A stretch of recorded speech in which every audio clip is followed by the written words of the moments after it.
When my friends found out I put money down on this car, the reaction was almost instant disbelief and worry. They looked at pictures of it and said the same thing over and over again, that it looked way too tiny. Someone even called it a death trap without ever sitting in one or seeing real crash data first. I get why people react that way, because the shape looks strange and the size looks small. But I want to walk you through why I actually think this car will surprise a lot of skeptics. I ride a bicycle to work almost every single day, and I have done that for 13 years straight. Over that time, I have put somewhere around 50,000 miles on two wheels with basically zero protection around me. So when people ask if I am scared of driving something small, I laugh a little inside. Riding a bike taught me that real safety comes from awareness, not from how big your vehicle looks. I already accept some risk trading pure size for efficiency, and I have made peace with that choice. Compared to years of biking through traffic, this car already feels like a massive upgrade in protection. That personal experience is part of why the size argument alone never worried me that much. But there is a bigger reason I think people are wrong about this car being unsafe. When people look at photos, the car looks fragile, almost like some kind of oversized insect shell. It looks lightweight, aerodynamic, and delicate, so the brain instantly assumes it must be dangerous. That assumption feels natural, but it completely ignores what actually determines safety in a real crash. Aptera released a photo showing the car parked next to a Tesla Model 3 recently. There was even a Mini Cooper sitting nearby in the same shot for comparison purposes. Once you see it next to real cars, it does not look nearly as small anymore. The overall footprint is closer to normal than most people expect before actually seeing it. Weight tells a different story, since this vehicle sits around 1,800 to 2,000 pounds. Depending on battery size chosen, that number can shift slightly higher or slightly lower than average. Almost every other car on the road weighs 50 to 100% more than this. Some vehicles weigh even more than double, especially larger trucks and heavier full-size sedans today. People naturally assume heavier vehicles are automatically safer than anything smaller or lighter on the road. In a very simple head-on crash between two vehicles, heavier mass usually does help somewhat. But real-world driving involves far more than just simple head-on collisions between two cars. Assuming all crashes work like that single scenario is where most people go seriously wrong. I pulled data from the National Highway Traffic Safety Administration to actually check these assumptions. Their most recent full dataset comes from 2019, covering every recorded accident across the country. It breaks down crashes by type, giving a much clearer picture of what actually happens. Head-on collisions, the type where mass genuinely matters most, only make up about 2.7%. That is a surprisingly small slice of total accidents happening across the entire United States yearly. The most common accident type by far is actually the simple rear-end collision instead. Those usually happen from following too closely or from someone not paying full attention. In rear-end crashes, vehicle mass barely matters compared to how the structure is engineered. So already, the idea that heavier always equals safer starts falling apart under real data. Now here is where it gets more interesting once you look at fatal accidents specifically. Head-on collisions, while rare overall, account for close to 11% of all fatalities. That makes sense, since head-on impacts tend to be far more violent and dangerous. But collisions with fixed objects, like poles, trees, or barriers, account for 29%. That is nearly 3 times higher than the fatality share from head-on collisions combined. Heavier vehicles carry more kinetic energy, which becomes a serious problem hitting something fixed. More kinetic energy means more force that needs to be absorbed during that impact. So a heavier vehicle might slightly help in 11% of fatal accident scenarios. But that same extra weight actively works against you in 29% of cases. When you actually run the numbers, heavier vehicles help in roughly 1% overall. Meanwhile, that same extra weight increases danger in around 30% of fatal accidents. That completely flips the common assumption that heavier automatically means a safer vehicle choice. Weight alone is clearly not the deciding factor people assume it is at first glance. I also came across a comparison video that reinforced this point in a dramatic way. It showed a 1959 Chevrolet Bel Air crashed head-on into a 2009 Chevy Malibu. Both cars were remarkably close in weight, with barely 100 pounds separating them apart. The Bel Air weighed roughly 3,500 pounds, the Malibu around 3,400. Despite similar mass, the outcomes for each driver looked completely different after that impact. Both cars ended up crushed and mangled, twisted metal scattered across the front end. But the way each car absorbed that violent energy told two very different stories. In the newer Malibu, the structure crumpled in a controlled way around the driver. The steering column stayed away from the driver's body throughout the entire violent impact. In the older Bel Air, the story played out in a much more brutal way. The steering column slammed directly into the driver, crushing him almost instantly on impact. Same rough weight, same violent speed, yet two completely different survival outcomes for each driver. That single comparison proves something critical that most people never really stop to consider.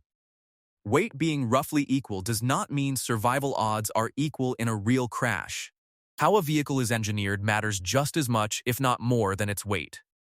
So why do I think this particular car might actually hold up surprisingly well? Safety really comes down to a few key factors working together in real crashes.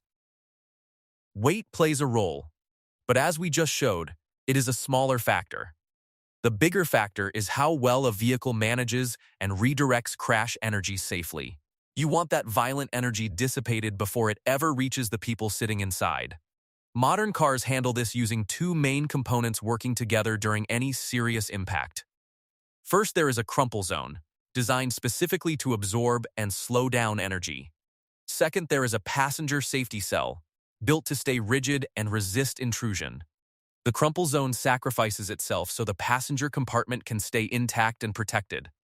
This combination is why modern cars survive crashes that would have been fatal decades ago. Now here is where the materials used in this car become genuinely interesting. This vehicle is built using fiber-reinforced polymer composite materials instead of standard steel. Research shows these composites can dissipate roughly 4 to 5 times more crash energy. Compared to traditional steel or aluminum, that is a massive difference in raw performance. Some sources even suggest composite structures can dissipate up to 400 times more energy. On top of that, the passenger safety cell becomes incredibly strong once built properly. Composite materials can be 8 to 10 times stronger than steel of similar weight. That combination means a lighter structure that still protects occupants extremely well overall. There is old footage showing weights being smashed onto an early Aptera prototype body. Even that older 2009 version showed impressive resistance to serious impact and structural damage. Since then, composite manufacturing techniques have only improved further across the entire industry. If the material was strong back then, today's version is almost certainly even stronger. You do not have to take my word alone for composites working under stress. Formula One racing has used composite materials in cockpit construction for many years now. Some of the most violent crashes in racing history involved cars built from composites. Drivers have walked away from wrecks that honestly look impossible to survive watching them. There is footage of a Formula One car plowing straight through a metal barrier. The rear half of the car tears apart completely upon impact with that barrier.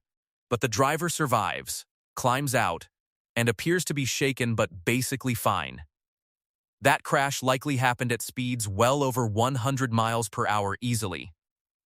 Composite materials are designed to disintegrate in specific areas to absorb violent energy safely. Other sections stay rigid, protecting the driver inside that survival cell during impact. Engineers can essentially tune which parts break apart and which parts remain completely solid.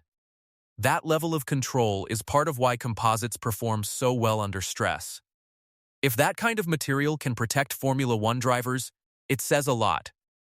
It suggests composite construction genuinely holds up under extreme, violent, real-world crash forces. Material alone is not the entire story, though, since shape also plays a role. How you shape a material changes how strong that structure becomes under pressure. This car is shaped almost like an egg, with very few completely flat panels. Instead, the body relies heavily on arches and rounded, curved surface geometry throughout. Arches and spherical shapes are naturally some of the strongest structural forms in engineering. Nature actually uses this same principle constantly, from eggshells to domes to seashells. An eggshell can support surprising weight from above despite looking incredibly fragile and delicate. That strength comes almost entirely from its curved, arched geometric shape distributing force evenly. This car appears to borrow that same structural philosophy in its overall body design. So when you add everything together, the picture looks very different than first impressions suggest. The material dissipates crash energy far more effectively than standard steel or aluminum construction. The passenger cell is built from material that is significantly stronger than typical steel. The shape itself adds structural strength through arches instead of relying on flat panels. And despite looking small in photos, the car is not actually as tiny as assumed. None of this guarantees perfect safety, and nothing on the road ever truly does. We still need official, independent crash test data before drawing any final, confident conclusions. But based on materials, structure, shape, and available data, my personal expectations are reasonably optimistic. I think this vehicle has a real chance at surprising people once testing happens. The assumption that small automatically means unsafe simply does not hold up under scrutiny. Weight matters far less than most people assume once you actually study accident data. Engineering, material choice, and structural geometry matter significantly more than raw vehicle mass alone. That Bel Air and Malibu comparison alone should make anyone reconsider their assumptions here. Two vehicles, similar weight, completely different outcomes, based purely on engineering and design choices. Formula One crashes prove composite materials can protect people even at extreme, violent speeds. If those materials can save race car drivers, they can protect everyday commuters too. I understand why the visual size makes people nervous when first seeing this vehicle. Our brains are wired to associate big and heavy with strong and protective instinctively. But that instinct does not always match how modern crash physics actually works today. Sometimes the smartest engineering comes from smaller, lighter, more thoughtfully designed structures instead. I am genuinely excited to see official crash test results once they become available. Until then, I feel far more confident than I did before researching all this data. The numbers, the materials, and the shape all point towards something better than expected. I would rather trust actual data and engineering principles over a simple visual first impression. Bicycles taught me that awareness and preparation matter just as much as raw protection. This vehicle seems to combine smart engineering with reasonable everyday practicality in a meaningful way. So while it may look fragile at first glance, the reality tells a different story. I think plenty of people will be surprised once real crash data finally gets published. Let me know what you think about all of this down in the comments. Do you agree that weight is overrated? Or do you still have real safety concerns? I would genuinely love to hear different perspectives from people who see this differently than me. Thanks so much for sticking around and watching this entire breakdown all the way through.